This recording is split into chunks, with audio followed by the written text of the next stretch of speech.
ಈಗ ಮೈಕ್ರೋಸಾಫ್ಟು, ಗೂಗಲು, Amazon, meta ತುಂಬ ದೊಡ್ಡ ದೊಡ್ಡ ಕಂಪ್ನಿಗಳು. ಅವ್ರು ಯಾರು ಈ ಇನ್ಫೋಸಿಸ್ ಅವ್ರು ಮೈಸೂರಲ್ಲಿ ಕಟ್ಟಿದಾರಲ್ಲ ಅಂಥದ್ದು ಯಾರು ಅವ್ರು ಟ್ರೈನಿಂಗ್ ಕ್ಯಾಂಪಸ್ ಕಟ್ಟಲೇ ಇಲ್ಲ. ಬಿಕಾಸ್ ಇವ್ರು ಎಲ್ಲರೂ ಹೈರ್ ಮಾಡಬೇಕಾದ್ರೆ ಆ ಇಂಜಿನಿಯರ್ಸ್ಗೆ ಕೋಡಿಂಗ್ ಬರ್ತಾ ಇತ್ತು, ಕೋಡಿಂಗ್ ಚೆನ್ನಾಗಿ ಬರ್ತಾ ಇತ್ತು, CS ಫಂಡಮೆಂಟಲ್ಸ್ ಚೆನ್ನಾಗಿ ಬರ್ತಾ ಇತ್ತು, ಡೇಟಾ ಸ್ಟ್ರಕ್ಚರ್ಸ್ ಆ್ಯಂಡ್ ಅಲ್ಗೋರಿದಮ್ಸ್ ಚೆನ್ನಾಗಿ ಬರ್ತಾ ಇತ್ತು.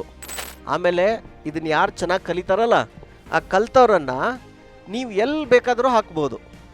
ಅವ್ರನ್ನ ನೀವು ಫ್ರಂಟ್ ಎಂಡ್ ಇಂಜಿನಿಯರ್ ಮಾಡ್ಬೋದು, ಇಲ್ಲ ಬ್ಯಾಕ್ ಎಂಡ್ ಇಂಜಿನಿಯರ್ ಮಾಡ್ಬೋದು, ಇಲ್ಲ ಡೇಟಾ ಅನಲಿಸ್ಟ್ ಮಾಡ್ಬೋದು, ಇಲ್ಲ ಡೇಟಾ ಸೈಂಟಿಸ್ಟ್ ಮಾಡ್ಬೋದು, ಇಲ್ಲ ಮೊಬೈಲ್ ಆ್ಯಪ್ ಡೆವಲಪರ್ ಮಾಡ್ಬೋದು.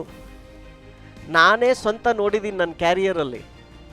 ಮೈಕ್ರೋಸಾಫ್ಟಲ್ಲಿ ಸುಮಾರು ಜನ 2-3 ವರ್ಷ ಫ್ರಂಟಲ್ಲಿ ವರ್ಕ್ ಮಾಡಿರ್ತಾರೆ, ನೆಕ್ಸ್ಟು ಬೇರೆ ಟೀಮ್ಗೆ ಹೋದಾಗ ಬ್ಯಾಕ್ ಎಂಡಲ್ಲಿ ಮಾಡಿರ್ತಾರೆ, ಆಮೇಲೆ ಮೊಬೈಲ್ ಆ್ಯಪಲ್ಲಿ ಮಾಡಿರ್ತಾರೆ.